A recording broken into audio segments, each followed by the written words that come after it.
Shrapnel.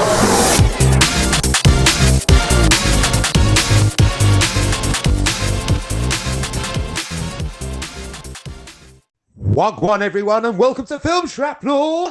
Hello, Craig. How's it going? I'm good, man. How are you?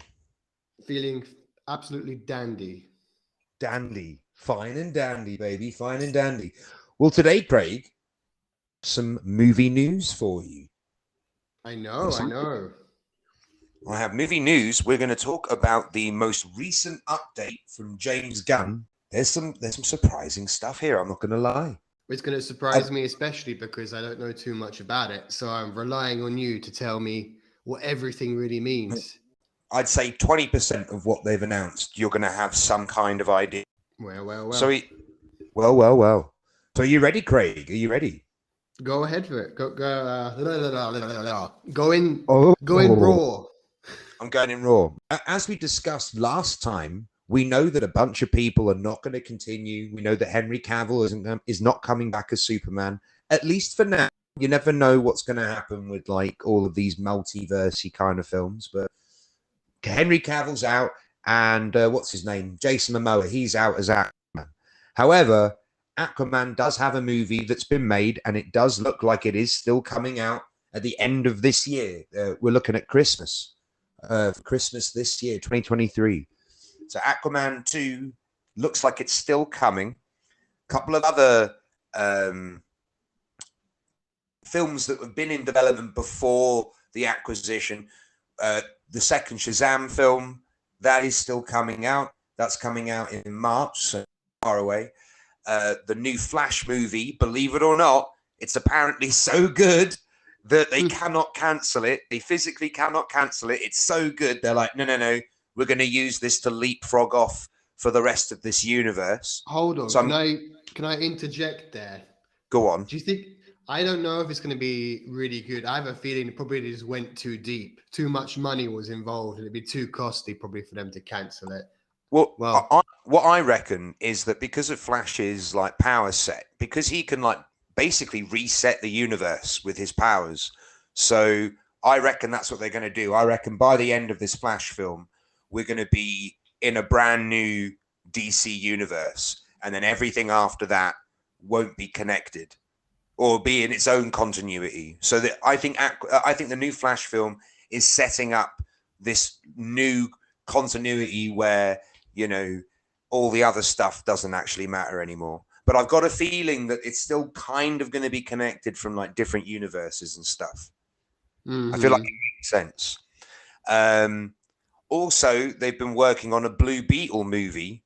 I don't know if you know anything about Blue Beetle. Nothing.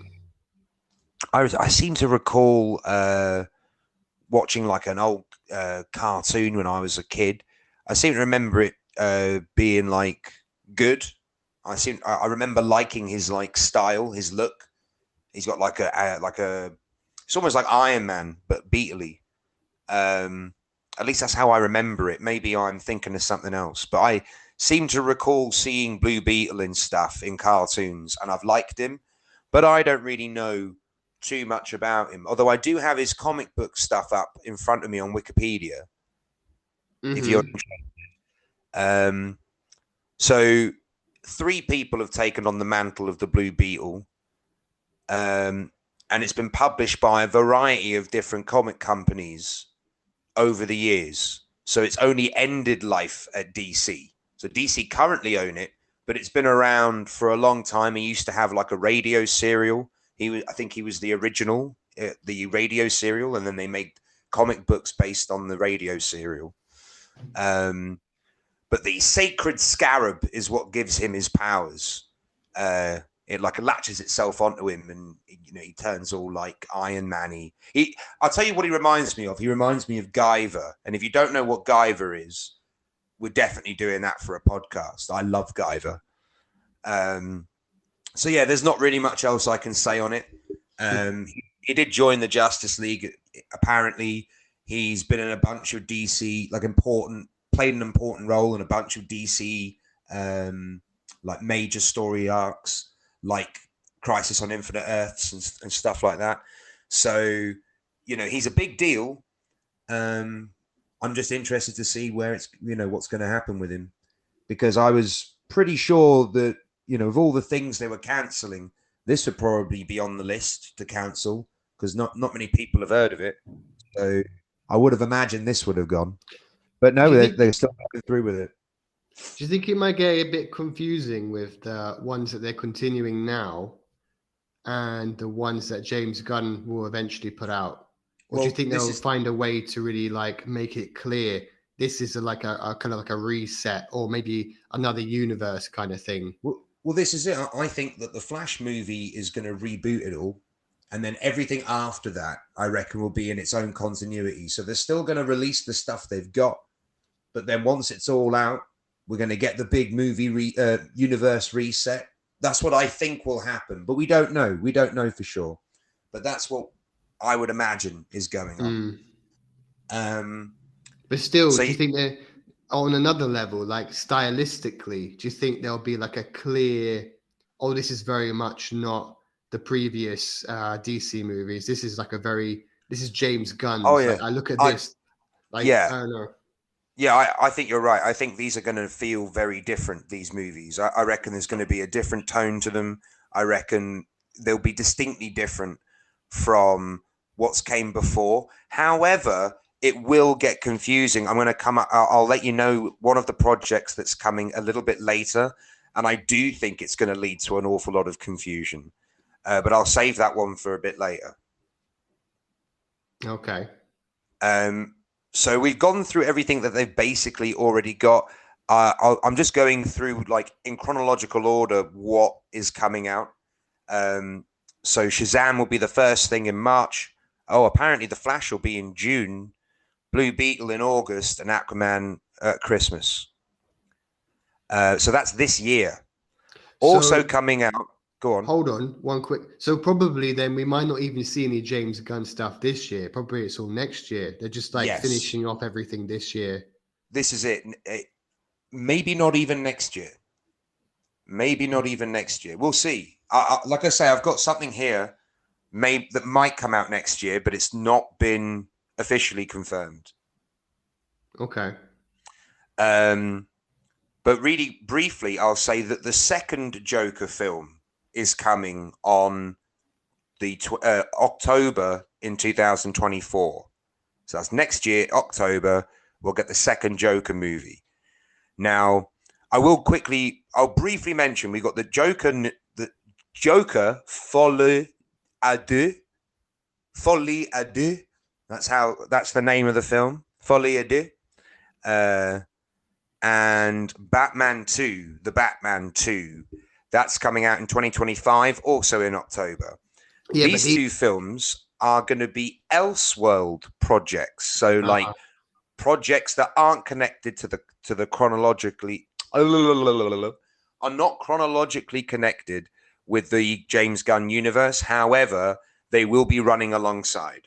So, and James Gunn did confirm that they're going to be very, very fussy and picky over these kind of projects because they're going to save it for stuff that really blows them away. It has to be a really good idea for them to even consider possibly confusing the audience. Mm-hmm. So they said, we'll definitely do stuff. However, we don't want to interrupt, stuff too much unless it's so good we cannot not do it, if that makes sense. I could definitely be wording myself way better today. But you're too excited. I'm very excited. It's really exciting news. The only other thing I've got here that has a confirmed release date, although it's all subject to change, July 11th, 2025, we get the first James Gunn universe movie that he will write and more than likely direct, Superman Legacy, which will be a Superman, I don't think an origin story, but it will be a younger Superman who's less acquainted with his powers, less acquainted with being, the Superman that we all know and love. He'll be a younger, a bit more naive Superman. That's interesting, especially if it's if we're not doing like an origin story. I can't remember who I was talking to a while ago. Maybe it was you or someone else. But we were discussing that people are kind of tired of origin stories, I think. Like Yeah. in the 2000s, it felt like every time there was a big movie franchise, you know, you got your trilogy, and then after that, okay, now we can go back and do some origin movies. Like, for example, with Wolverine out of the X-Men. And yeah, I think most people are kind of a bit, okay, yeah, we get it now. Well, this is it. I feel like Marvel and Sony sort of figured this out when they rebooted Spider-Man, where they were like, you know what, we don't need to start from the beginning. Let's just jump people right in. He's already Spider-Man. Let's jump everyone right in and skip the origin. But then I feel like by the end of the third Spider-Man film with Tom Holland, it actually is revealed, oh, the whole trilogy is sort of his origin. I'm sure we will see the spider bite from Tom Holland's Spider-Man at some point. I'm sure it'll happen, but I don't think they've got plans for it anytime soon. So yeah, I agree. I think people are tired of an origin story. So maybe James Gunn is smart here, skipping on the Superman origin and just jumping into, like, I don't know if he's meant to be in his teens or perhaps he'll be in his 20s. You know, maybe an intern at the was it the Daily Planet or the Daily Prophet, whatever the newspaper's called in Superman. Maybe he's very new to the job, and you know, we sort of let the story play out with you know, like I say, maybe he's not quite Superman yet, but he's been living with these powers for his whole life and doesn't really know what to do with them. Maybe it is kind of a Superman origin, just we're skipping out on all the baby Krypton shit. Yeah. But yeah, so that's our announced releases. Also announced that is coming this year is the last seasons of the Arrowverse TV shows and the Flash TV show. I think these are the last seasons for them. Never watched either of them. I remember watching the first season of Arrow when it was like brand new, and I watched a few seasons of The Flash on a recommendation of a mate. And I didn't hate The Flash because I thought, despite it looking cheap and not exactly the most compelling actors in the world, I mean, some of the acting is good, but, you know, not everyone's great. However, a lot of the stories, I mean, the sort of monster of the week thing, I think, you know, doesn't always work. However, like, it's a bit Power Rangers-y.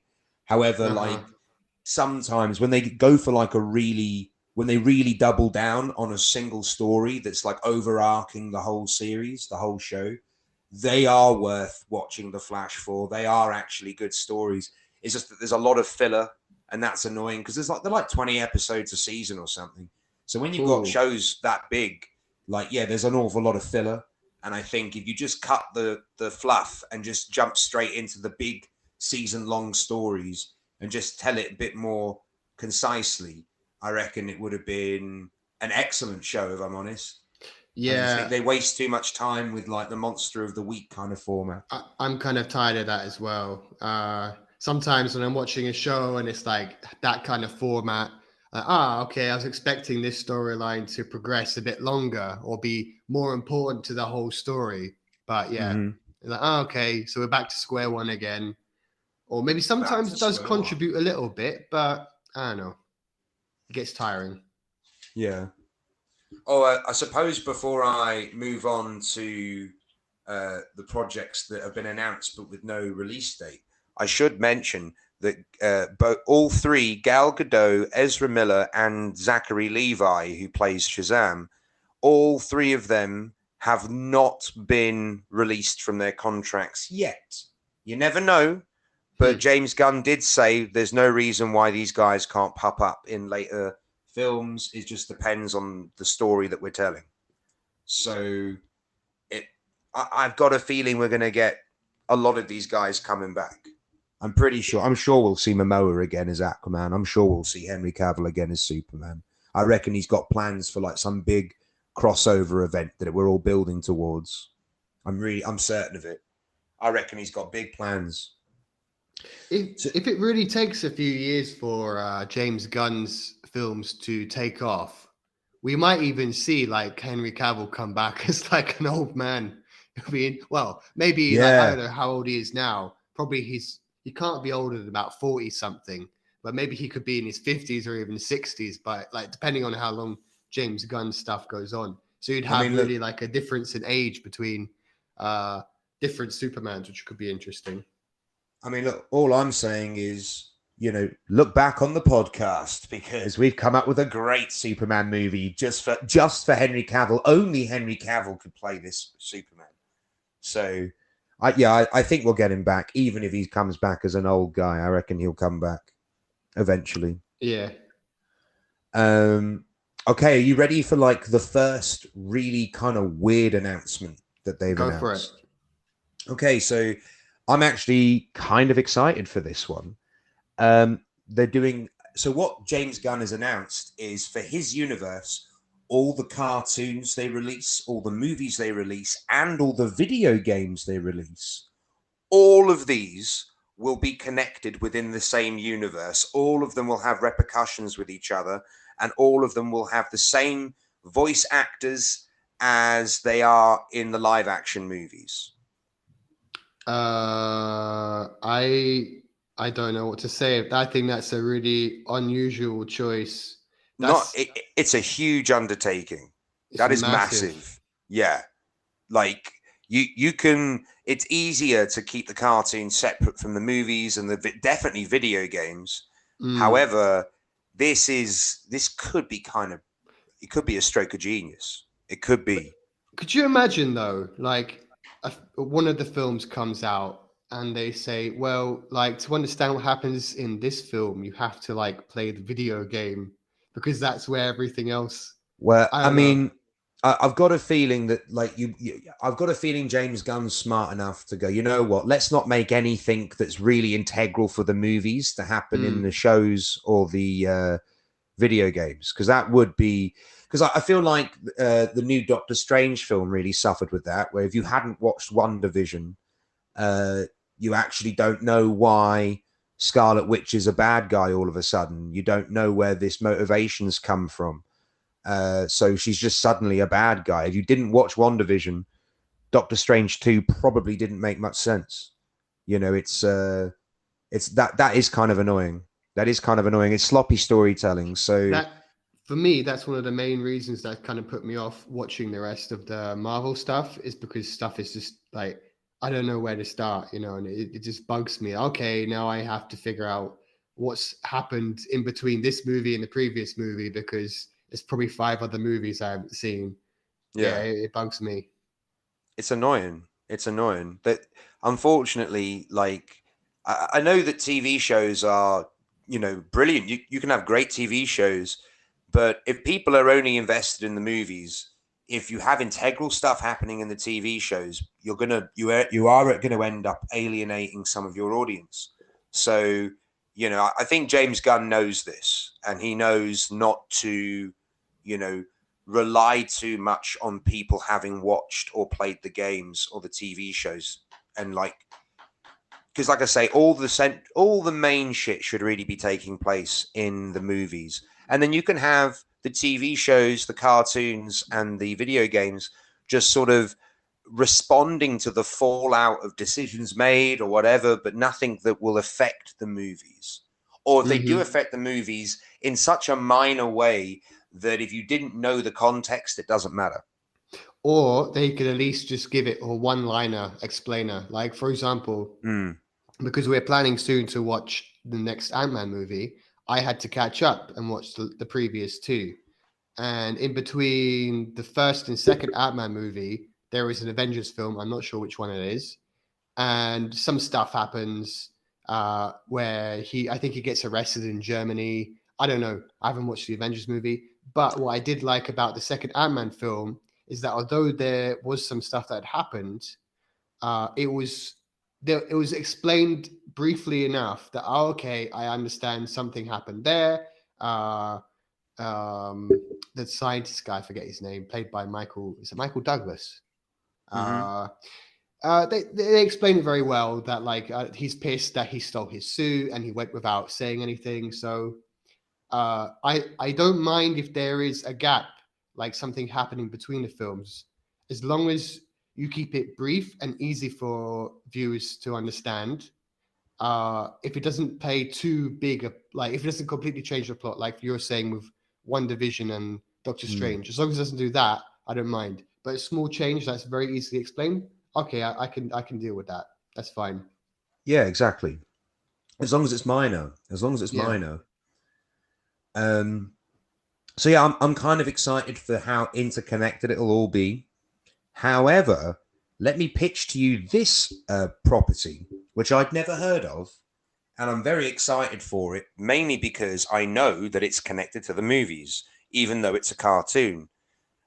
So they're going to do a show called Creature Commandos. Have you ever heard of this? Never. I've never heard of it either, but I actually think this might be a stroke of genius because I don't know if you watched the Marvel Werewolf by Night, I think it was called.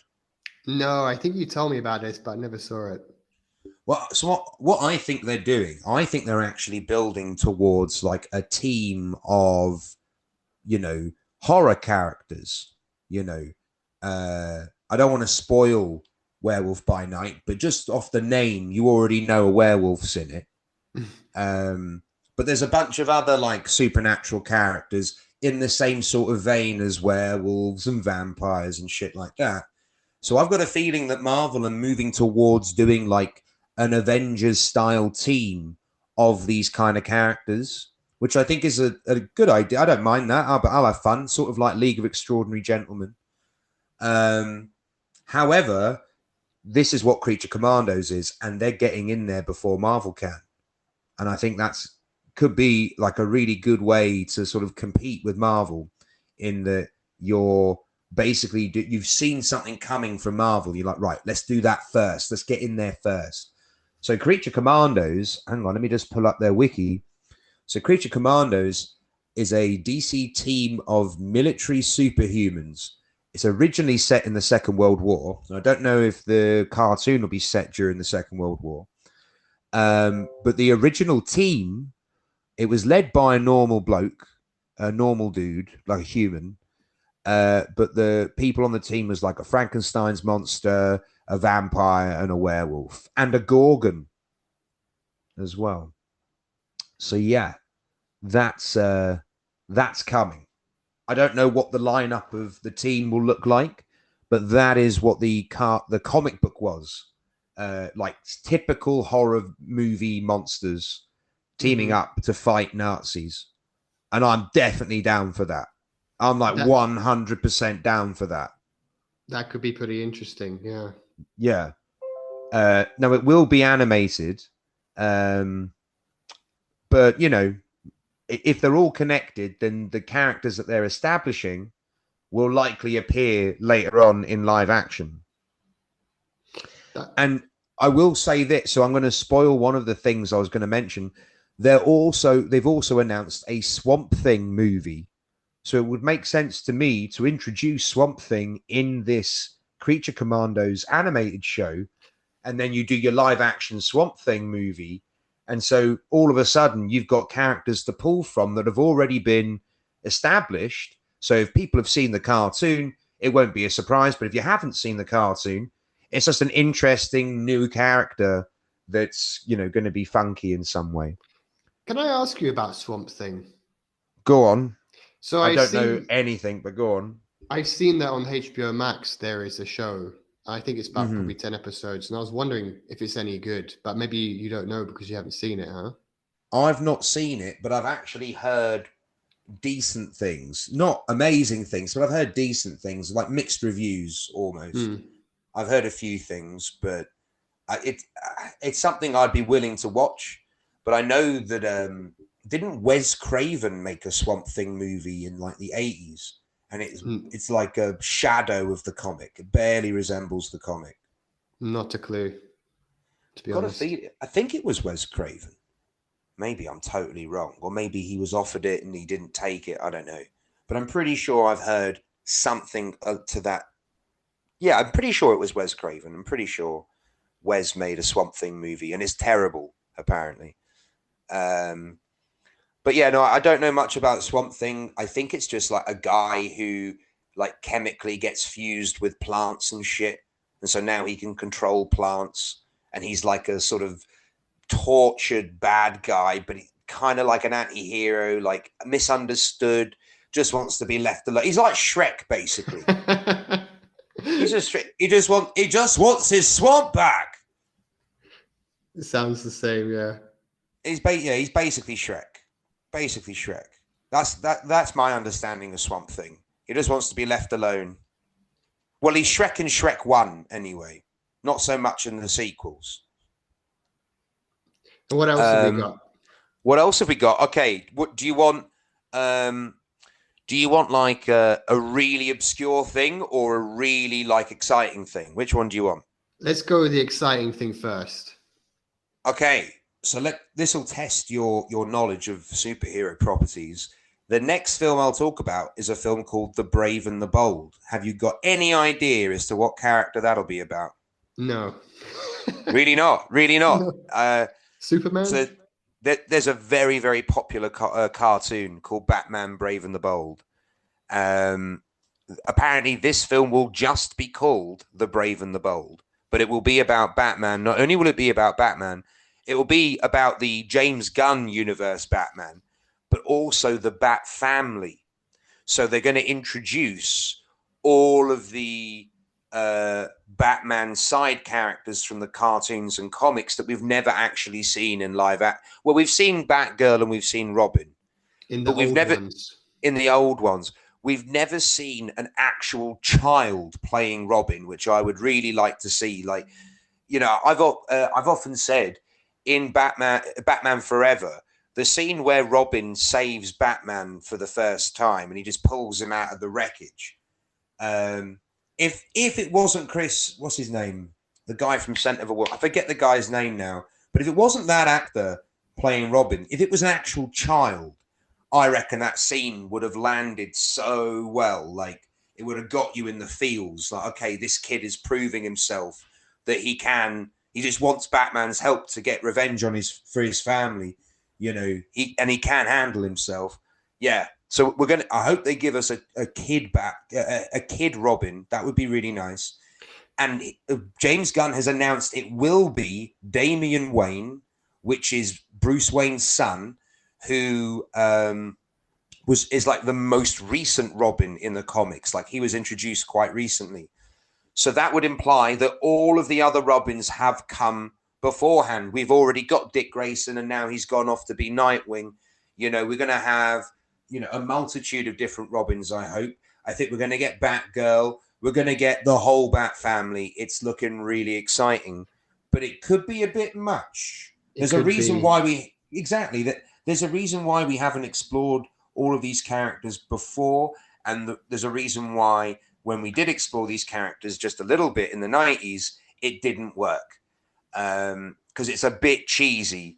So we'll see. That's exactly what I was going to say, is that I hope that they can do this without making it super cheesy. Like, just going from, like, for example, the first Batman film, it's Tim Burton directed it, right? Tim Burton directed it. Yeah, that was very dark. And then just immediately after, just like the one with the penguin, the one after, with Danny DeVito. The Batman Forever. Yeah, such a huge shift. It still was a bit dark, but there was a lot of these jumping around clowns. Do you remember this? I won't lie, and I get a bit of slack for this, but I actually really like Batman Forever. And people don't like Jim Carrey as the Riddler. I really like him. I think Tommy Lee Jones is Tommy Lee Jones. So, you know, there's what's not to like about him. I think Val Kilmer makes a really good Batman. And I think Chris O'Donnell isn't terrible as Robin. I just wish it wasn't like someone in their mid to late 20s, early 30s playing someone who is, you know, canonically meant to be like between 10 and 15 years old. You know, I think it would have been better if you did actually have a kid playing Robin. We've never seen it before. I think it would be good. I actually do think it would work. Or at least try. At least try. You know, I think I do think you could make it work. It just depends on how you approach it. And I'm sure you like Schwarzenegger as Mr. Freeze. I do. I do. I love Arnie. I love Arnie, man. I like Arnie. I love Arnie like a parent loves a child. Like it's totally unconditional. You know, the man can do no wrong for me. I will always love him. When he eventually dies, I will have to hold my own mass, my own wake for him in his honor, because that's how much I care for Arnie. He What is killed the dinosaurs? the Ice Age. Oh God, it's so good. It's terrible, but I fucking love it. I really like Arnie as Mr. Freeze. I think he deserves another crack. Just because they hired Arnie meant that they went with all these bad one-liners, these ice puns. If only they just gave him a decent script, I think he's still a perfect choice for Mr. Freeze. I also think George Clooney is a perfect choice for Batman. It's just he clearly didn't give a shit in that movie. I think George Clooney does deserve to play Batman again. He's a good choice for Batman, but in practice, it really didn't work, did it? But it was a bad movie, bad script, bad direction. Maybe in a good with a good script and a good director, like a good sort of vision for the film, maybe George Clooney could have been the best Batman we've ever seen. I really do. When I think of Batman live action, honestly, I can't really think of many people better than George Clooney. Just off the top of your head, like he is kind of perfect. It just didn't work in that movie at all. I It's a find bad that movie. I find that he's a bit too charismatic. He looks too charming. I think that He's so Bruce charming. Wayne, yeah, but I don't think Bruce Wayne should be so charming, to be honest. I think he should be a bit more tortured. So you don't think Robert Pattinson is like just his face is charming? Like he doesn't. He could like look mopey the whole movie because he does look mopey the whole movie, and everyone still wants to spend an hour alone with him. Like, do you think that George Clooney could do the same kind of mopiness? I can't really see it. I think he could. Oh, but okay. I don't think he'd have fun doing it, and I think having fun making a movie is important to him. Yeah. But yeah, I think he likes to take on sort of more wackier, more fun roles. I don't know if you've seen that Coen Brothers film. What is it? The one with Clooney and Brad Pitt's in it. I wasn't thinking of that, but that's a good example as well. No. Are you talking about? What's it called? I know. Burn After Reading. Burn After Reading. Yeah, that's also a good one. Yeah, Brad Pitt's very funny in that, by the way.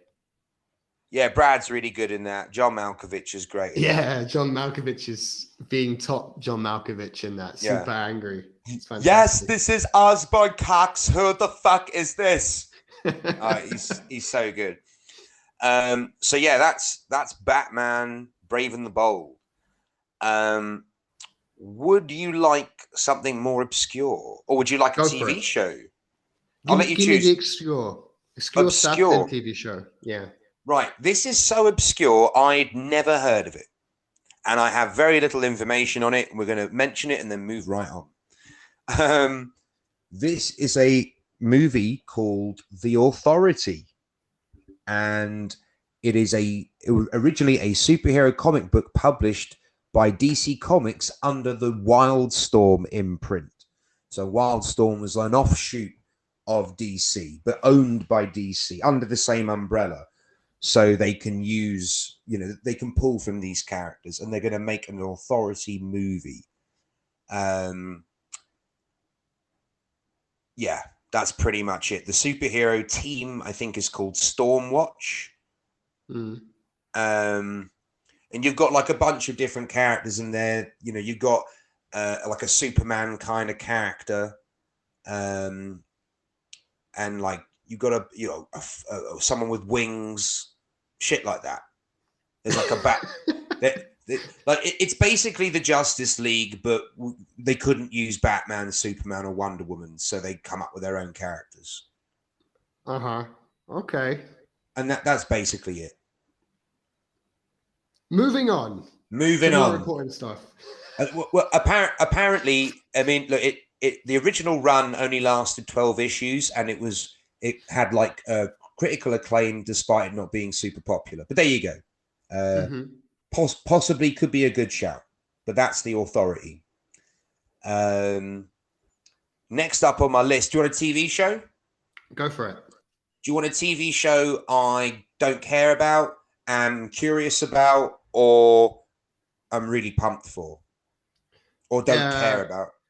Go for it in that exact order that you just explained it. Okay, so the one I care least about, although it could be good, they're going to do a show called Paradise Lost. It's going to be like a Wonder Woman show, but it's going to be set within Themyscira, the Wonder Woman home island, this island of Amazonians. And apparently they are likening it to Game of Thrones. So it's going to be very political. It's going to be about the people that live, within this island, which I think could be good. But it could also be boring as shit.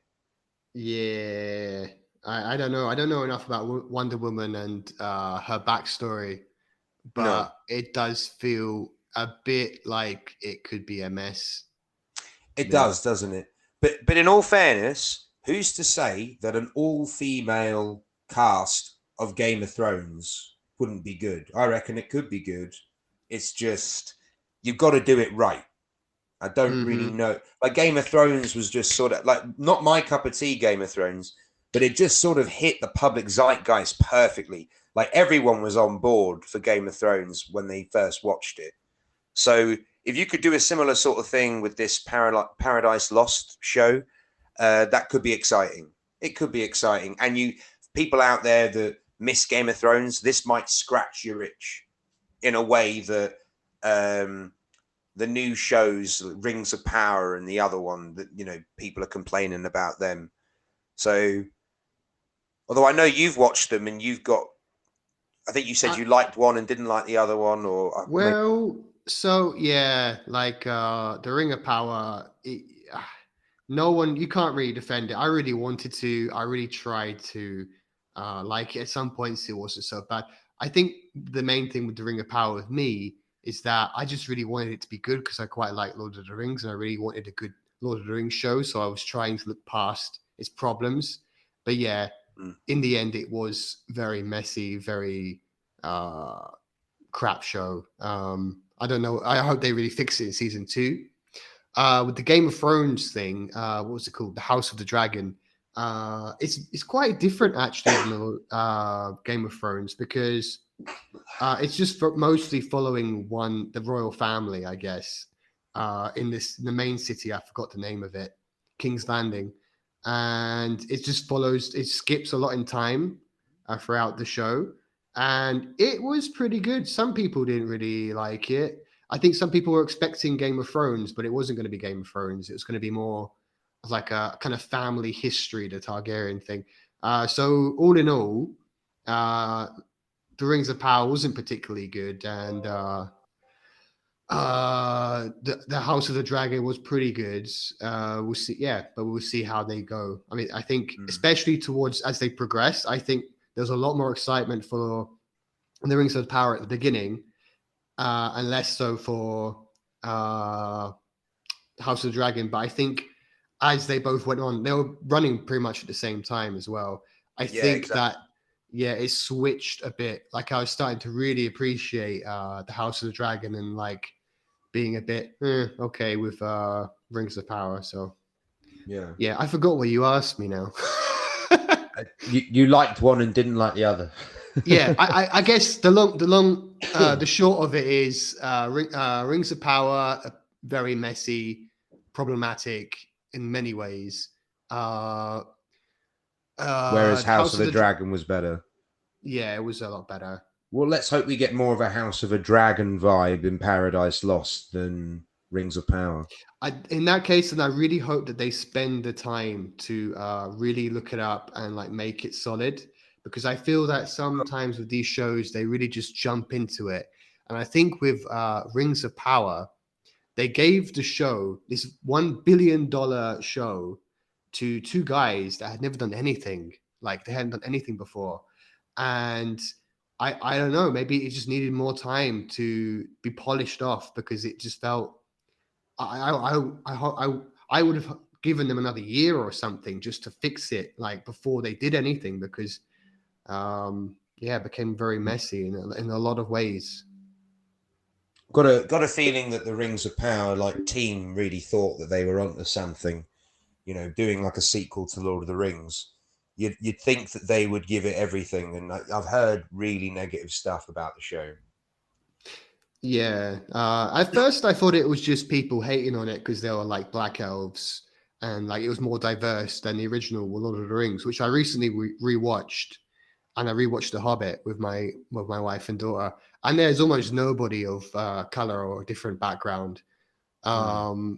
So yeah, they had to the time's calling for it. We have to kind of be more diverse now, and who gives a crap if there are people different? Yeah, it doesn't matter. Ethnicities. Really, it's a freaking fantasy, man. Who gives a crap? So I thought initially that most of the hate was directed towards it being woke. But as I watched it, I did see, you cannot deny that the writing is really naff, especially the dialogue. A lot of people really hate the dialogue. I might give it a watch either way, just to see what all the moaning's about. But I won't. I'll tell you that no one has sold me on it at all. No. I really don't want to watch it. Are you ready for the next series? Yeah, I'll watch it. I'm not expecting it to be good. No, I mean, I mean. Oh, the next series on the list. Yeah. I'll tell you this one, Booster Gold. You might have heard of this one, Booster Gold. No. No, I quite like Booster Gold. He's he's a guy from the future, so he has technology from the future, right? He comes back in time to the golden age of heroes, where Batman is and Superman is, and he comes with all this future tech, so he can be a superhero. But he's not really much of a hero. He's a bit he's a coward, and he is just a normal dude just with future tech. So, and he's quite cocky and arrogant, but a little bit useless. So he's kind of a Chad. He's a bit of a fuckboy, but he is quite human in he's very, very flawed as a human being and as a character. And I think a lot of these superhero films are missing that. We can actually have flawed individuals, really, not just Superman. Spider-Man we know is flawed. He is a bit socially awkward. He struggles with women. He doesn't have enough money to live. These are all real world problems. Booster Gold, on in a different respect, is just his demeanor, his character, his quality of character is quite questionable. Is he really a good person? And I think this is something that we could see. We've seen it in The Boys, I guess, but this it still could be very interesting. And he's an intriguing character. I'm quite excited. But this will be a TV show on HBO Max. You know what this reminds me of? Go on. What's it called? The one that James Gunn did, the TV show. Peacemaker. Yeah, it sounds very similar to Peacemaker. Well. Let's skip on from Booster Gold. Since you brought it up, let's bring it up. Peacemaker season 2. Oh, do you really want to taste it? Yeah, that Peacemaker was. season 2. So this is something I was going to say to you that is going to keep things a little bit confusing. Mm-hmm. So not only we're going to get a Peacemaker season 2, we are also going to get an Amanda Waller TV show. You recall who she is? She's the woman who brings together the Suicide Squad. She's also the woman who plants her daughter on Peacemaker's team. She appears in a bunch of different DC properties leading up to now. So, like I say, she's been in both Suicide Squad films. I think she's made appearances in some of the bigger hero films like Batman and stuff. I'm sure I've seen her in other stuff besides Suicide Squad. So she's a very solid link to the previous Zack Snyder canon, and they're going to carry her on. and they're going to do an Amanda Waller live action show, which will be set in between Peacemaker season 1 and Peacemaker season 2. So it looks like they'll all be connected in story. It looks like they'll all be connected together. You know what that reminds me a bit of? Go on. The James Bond movies. Before who's M in James Bond? Yeah, Judi Dench. Yeah, because how we went from Pierce Brosnan James Bond to Daniel Craig James Bond, and I used to always think of like each actor playing James Bond as like a new a rebirth every single time. But in that case, we had M staying as the same actress, and I was like, okay. I mean, I'm pretty sure the actor who played Q in the Roger Moore era went on for longer than just one Bond. I'm pretty sure. Probably. It isn't the guy who played Q in the first Pierce Brosnan film, and then he's replaced by John Cleese. But I'm sure he was Q for loads of Bond films, like loads and loads. I'm sure. I could be wrong though. It's been a while since I've watched like 80s and 90s Bond. I know at one point John Cleese plays Q. Yeah. John Cleese replaces the guy who was Q in GoldenEye. But I'm pretty sure he was Q in the Timothy Dalton Bonds and maybe even in the Roger Moore ones. But again, it's been so long since I've watched the Roger Moore and the Dalton ones and even the Pierce Brosnan ones. Like the ones I've watched more recently are the Connery ones and the Craig ones. Although Timothy Dalton is my favorite Bond, believe it or not. No one has him as their favorite Bond. I love Timothy Dalton, but I think it's because I'm just a fan of him. Like I love him in Hot Fuzz. I love him in Bloody. I don't know if you've seen The Rocketeer, but that's a massive movie from my childhood. I fucking love The Rocketeer. There's a comedian that says that your weird uncle's favorite James Bond is probably Timothy Dalton. Where did that come from? I don't know, but I love it. I'm going to be your weird uncle who likes Timothy Dalton. I mean, I would say Roger Moore is the worst Bond. Although I don't think he would have been the worst Bond because I like the first couple of Roger Moore Bonds, but it's when he goes a bit too cheesy that I just don't really dig his stint as Bond. Yeah, me neither. Okay, so that's Peacemaker season 2, Waller. I've got one more TV show, I guess. Can I jump in with one quick thing since we were talking about Timothy Dalton? Go on. They've cancelled Doom Patrol. So that was literally, you've just stolen it out of my mouth. I was literally just about to say to you, I've got bad news for you. Yeah, I already heard this was going to happen. I think I'm like, how far am I? I'm in like season 3 of it so far. And I've heard that they're going to make season 4 have like an adequate ending, so it doesn't just feel like it's just been snatched away. So we'll see. I quite like it. It's a very odd show. It's very different. I don't know how to even describe it. I would recommend it, by the way. It can be quite funny. They're all very flawed.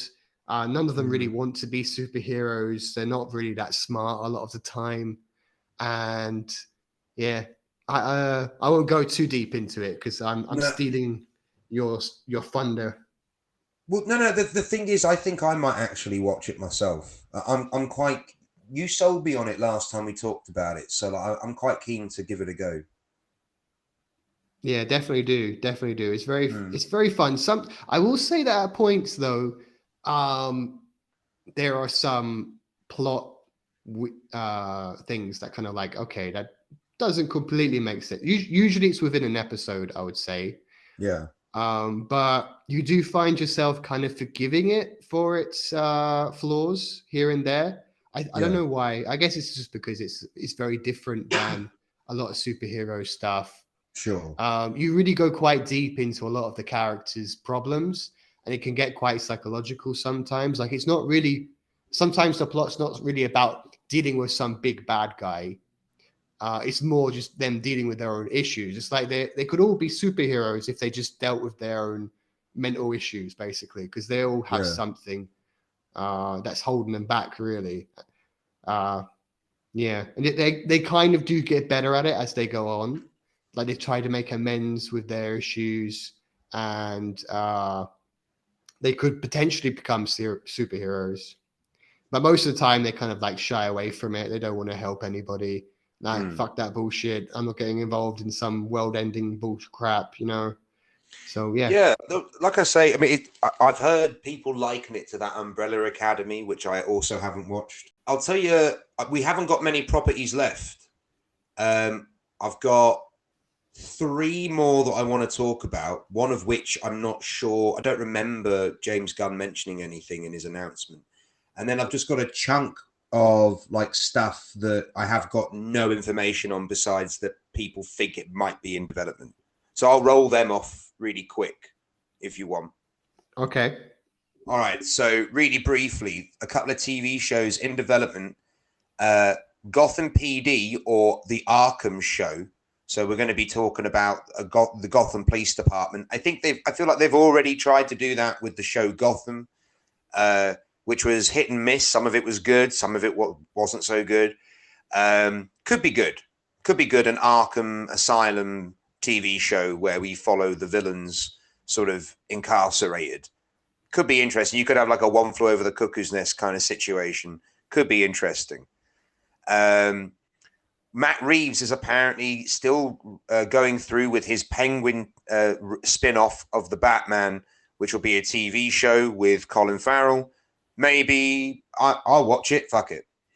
The Gotham Knights TV series. I actually cannot find any information about this. I don't even know if it's true. So I think take these couple of projects with a pinch of salt. And Sandman Season 2. I still haven't watched Season 1, but I did try and watch the first episode, and I didn't love it, if I'm honest. But also, apparently, a spin-off of that, Dead Boy Detectives. I don't know if it's a spin-off of the TV show, but I know that the comic is a spin-off of the Sandman comic. They make a brief appearance in Doom Patrol. Oh, really? Yeah. Well, they're getting their own show, and I know that that's also a Neil Gaiman creation, so that could be interesting. So these are they're the ones I've just rolled off. There's one more I'll roll off, which I really don't see them doing, but I'm actually kind of pumped if they do it. They are allegedly doing a Constantine 2. You know, the 2005 Constantine with Keanu Reeves. Yeah, I remember this. They're going to give us a sequel to that version of Constantine, which I love Keanu Reeves, so I'm definitely on board for. He's not a great actor, but I just love the guy. I think everyone just loves him. He's just so likable. And I definitely watch another Constantine with him. But for me, Constantine is one of those characters that I'm a big fan of. And Keanu Reeves is really not Constantine. Like, definitely not the comic book Constantine. He's meant to be English. He's meant to be from Liverpool, Constantine. Yeah. I didn't know that. Honestly, some of the Constantine cartoons, like, they've actually got someone playing it properly. It's like, all right, let's go and kill some fucking vampires. Yeah, he's proper Scouse in it, and I love that. I love a Scouse character in anything. But if you give me a Scouser in DC, I'll love the shit out of that. I mean, I love that they had a Scouser as the bad guy in the Creed movie. So I'm all on board for a Scouser in these movies.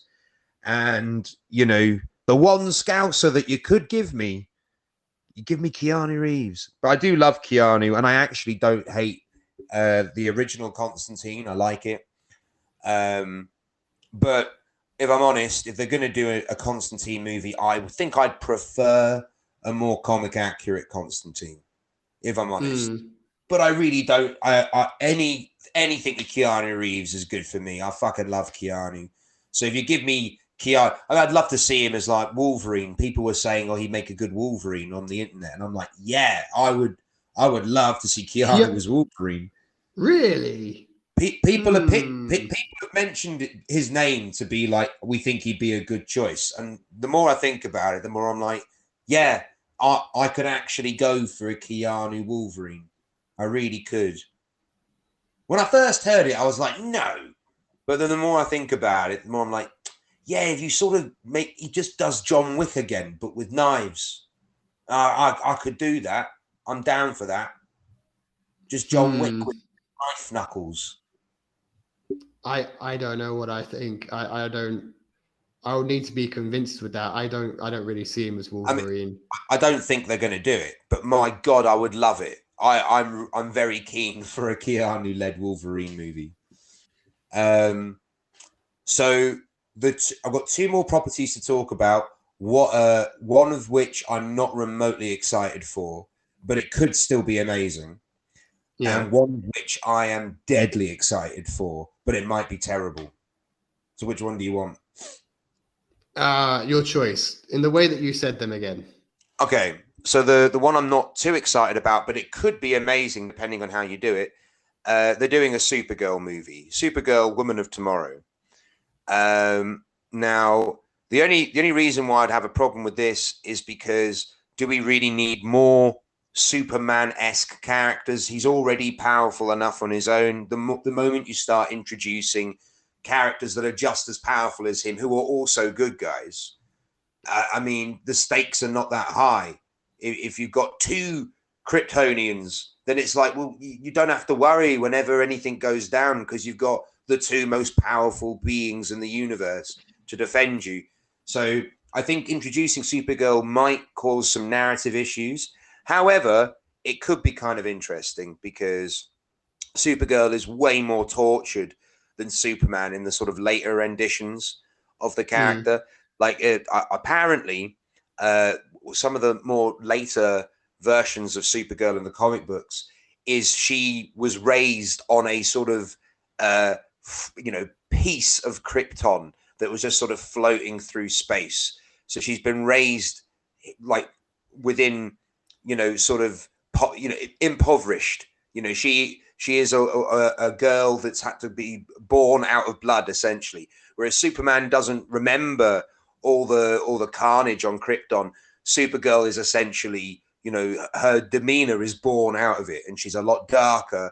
She's a lot more bitter, and obviously she's older than Clark Kent, but because of some time dilation bullshit, because she arrives on Earth after him, she is now, physically younger than Clark Kent. So yeah, like I say, it could be really interesting having a Superman-esque character who is mentally a little bit unstable, but still, trying to do the right thing just in a world she doesn't understand. Could be really interesting. However, I still worry about the idea of bringing in another Superman-powered character. When you have that much power, just the stakes are just not there. So we'll see. Could be good, could be shit. We'll find out. What it reminds me of when you have these super-powered characters just smashing into each other is Dragon Ball Z, actually. Yeah. I used to love that show when I was a kid. And some of the seasons, the early seasons, are pretty cool. I loved it. But the more powerful they kept getting and the more powerful the bad guys just kept becoming, it just got a bit boring, ridiculous. Really. Yeah. And like, I remember the last season of, for example, I think it was Dragon Ball GT. It was just, I don't know, everything was just too powerful to even comprehend. You couldn't even put it into anything, and it just we're going to go just dragged on. Super Saiyan times 10 times 1 million times 1 billion billion times 1 and 1 and plus 3. Like, all these. Yeah, I've never watched Dragon Ball Z, but I've heard how ridiculous it got towards the end. So what I think that it needs really is a bit of Doom Patrol injected in there. They need to have some mental issues and some, confidence issues, some lack of control over their ability. If you can put that into Superman or his cliche, shall we say cliche? I don't know how you say that. his group, his niche, maybe. If you can inject that into him and the people around him a bit more, make them a bit more human and not sure of themselves.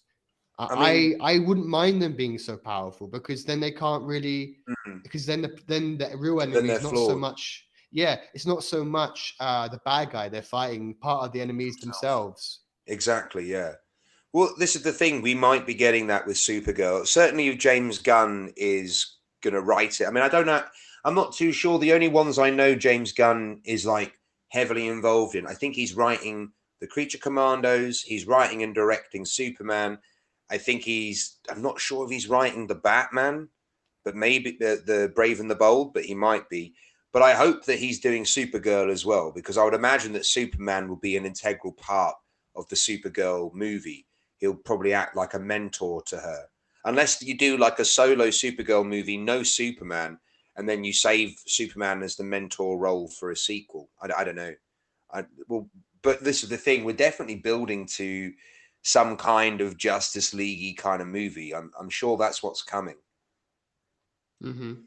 But it looks like, this is like he's only announced dates up until 2025, but like this, there's more than enough properties here to keep them busy for the next, 4 years, I'd say. I don't see how he can keep an eye on all of it, to be honest.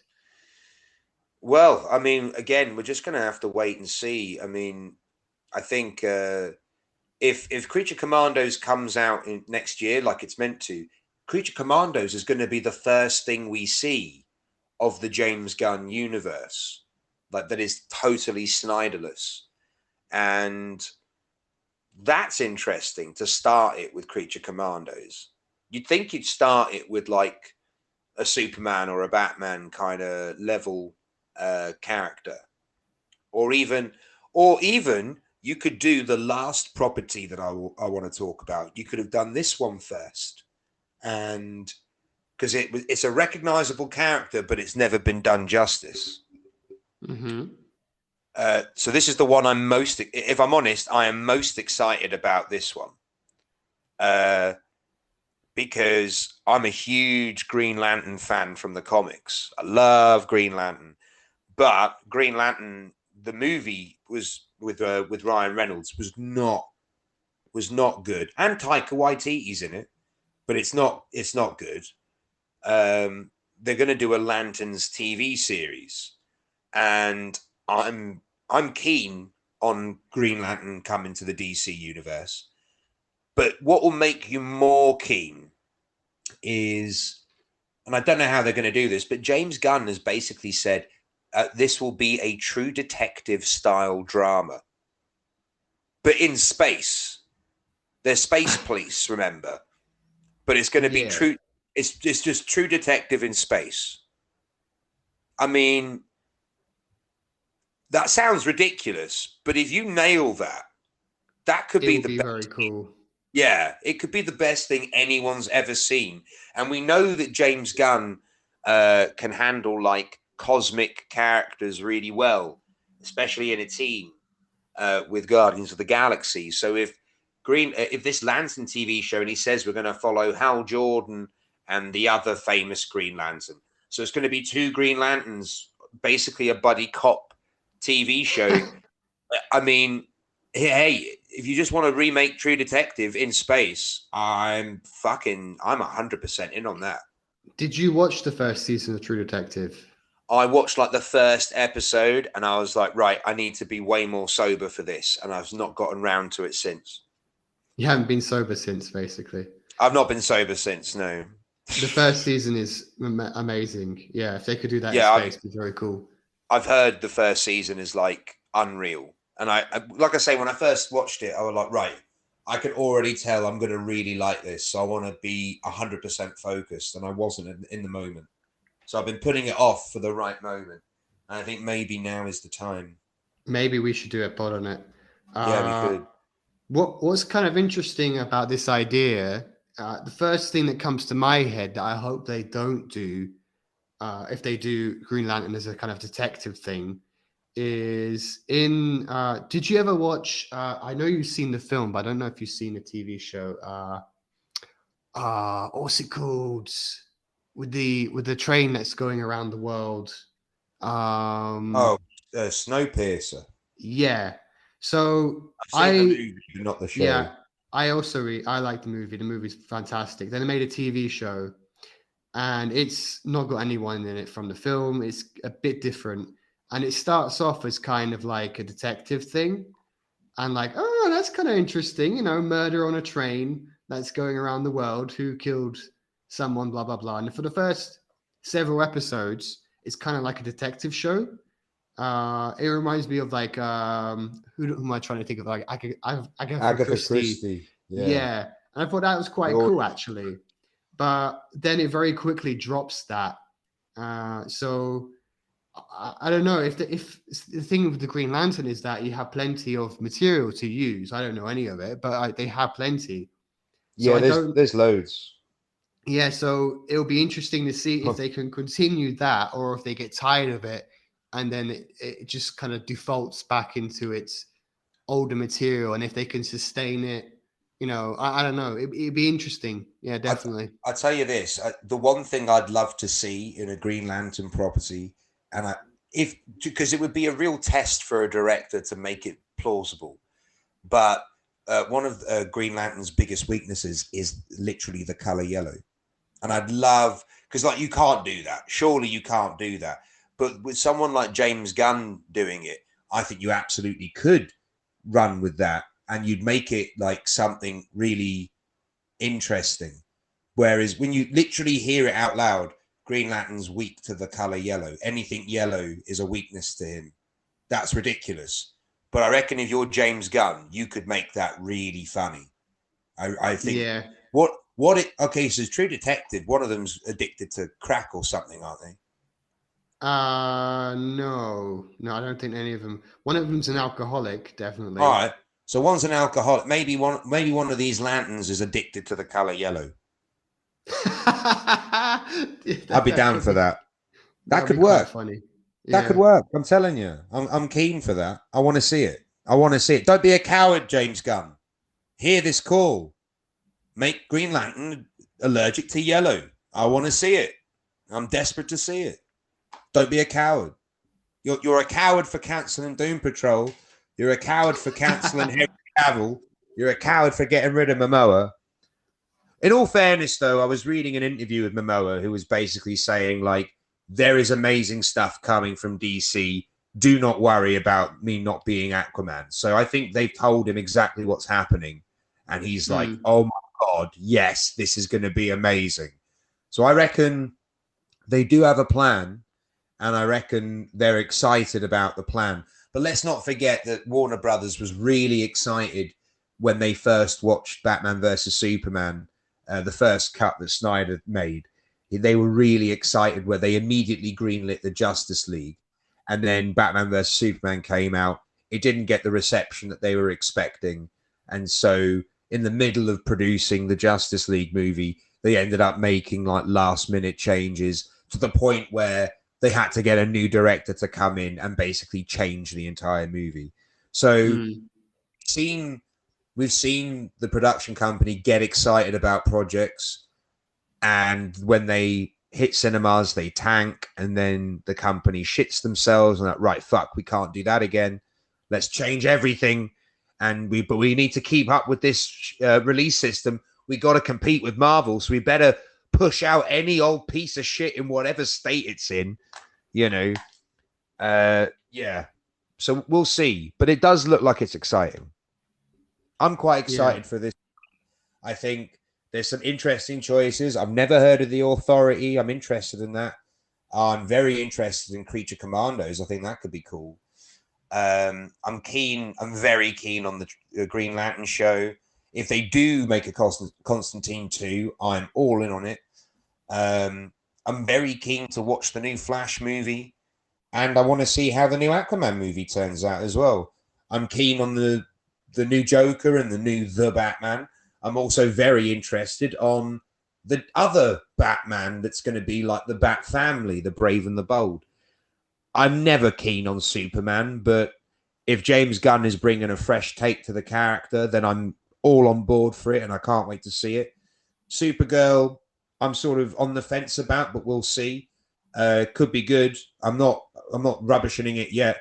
Swamp Thing, I like a monster movie, so that could be a good laugh. I'm definitely on board for Peacemaker season 2. Not too keen on that Amanda Waller spin-off show, but kind of pumped for Booster Gold as well. And Paradise Lost could be pretty interesting. So there's a lot coming. And I think a lot of it is exciting. I think a lot of it could be great.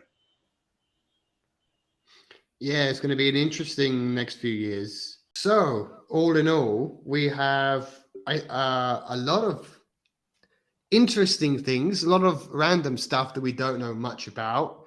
Yeah. That we really don't know. It could go either way, I guess. I mean, there is a chance that it could be really good, but it's a lot, and we still have a few years to wait.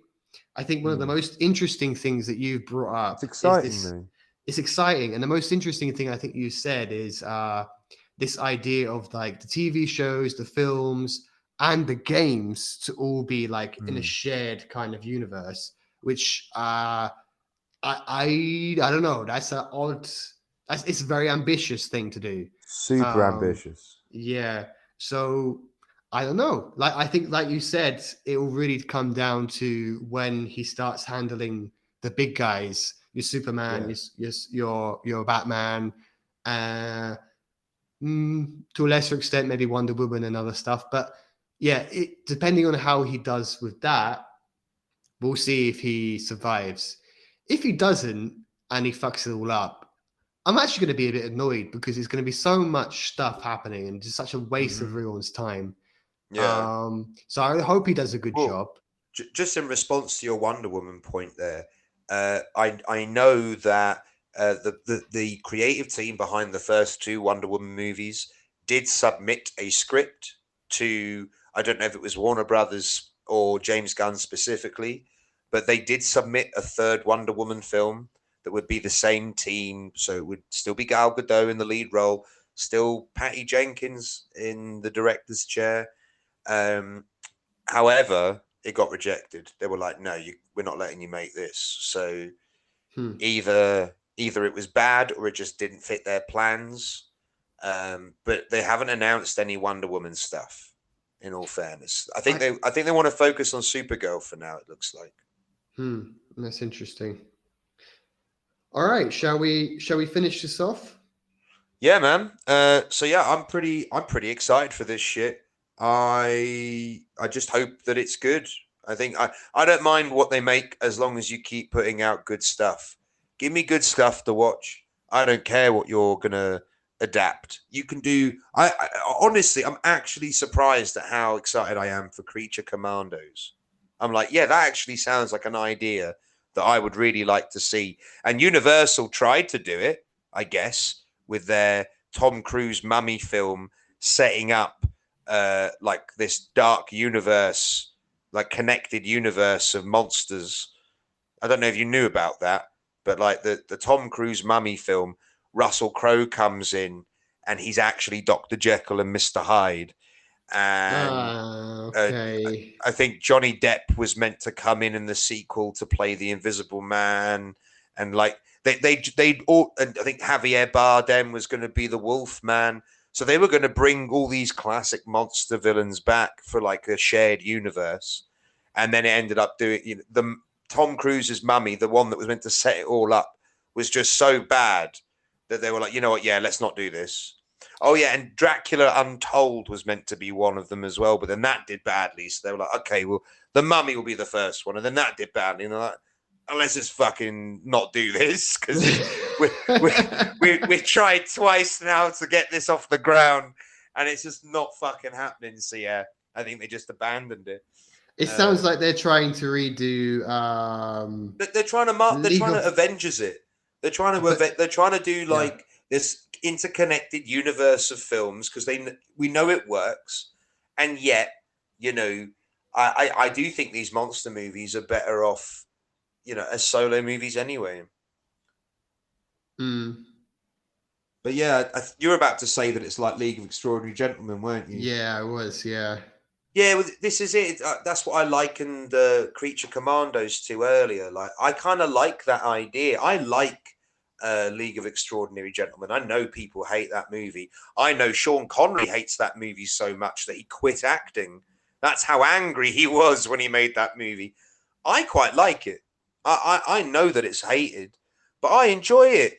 I've got vampires and fucking Frankensteins and Jekyll and Hydes and shit, hanging out together and like kicking ass. I'm like, yeah, I'll fucking watch that. That's fun. I liked it. It's fun. You've got fucking Professor Moriarty from Sherlock Holmes as the bad guy.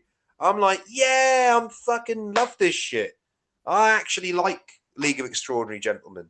So I'm kind of keen for Creature Commandos, and I'd quite like it to be set in the Second World War.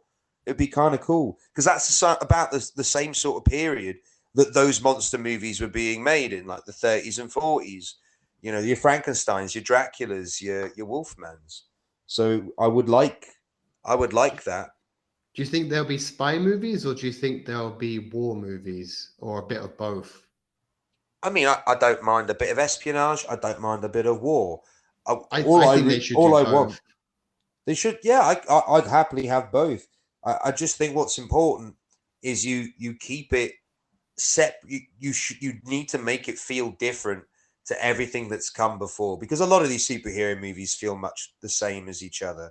So if James Gunn can come in and sort of make all of this feel unique to the Marvel movies, because that's what I'm worried about, that James Gunn will make it too Marvel-y, too funny, too quippy, because that is basically Marvel. And if you do that, then they're both going to feel like the same kind of movies. And I like to have the choice. I like to have options of, okay, I know the things that Marvel do, I'm in the mood for that. Or I know the things that DC do, I'm in the mood for that. So I'd like to have a choice. And if you make it too much like Marvel, then, you're just plagiarizing each other at that point. True. I don't really want that. All right, so that's my final thoughts. Do you have any final thoughts? I think we've gone for everything now. Pretty much, yeah. All right, well, let's leave it there, man. Thank you, everyone, for coming out and listening to us. This ran on a good 40 minutes longer, or 50. Actually, I say that an hour longer than I thought we'd be done in like half an hour. I really thought we'd be done in half an hour, but yeah, here we are, nearly 2 hours in. But thank you for coming out and chatting to me, Craig. I'm really excited for DC right now. Me too. And you don't even like superhero movies. No. I'll pick and choose probably what I watch. But yeah, it's interesting to see what will happen. Yeah. All right, man. Much love. I'll let you go. Thank you, everyone, for coming out and listening to us. We are Film Shrapnel. We are. And good. Go on. I interrupted you. Go on. Do it again. Do it again. I won't interrupt. All right. We are Film Shrapnel. Go on, Craig. What was I going to say? I was going to let you. You're so much better at this than me. No, I'm not. Not clearly. We're both terrible. Right. Thank you for listening, everyone. We are Film Shrapnel. Bye. Fucking hell, Craig. I never know what to say. I really never know what to say. Thanks for listening, guys. Have a great evening. I like it. That's our new sign-off every episode. And until next time, keep it knees. Knees.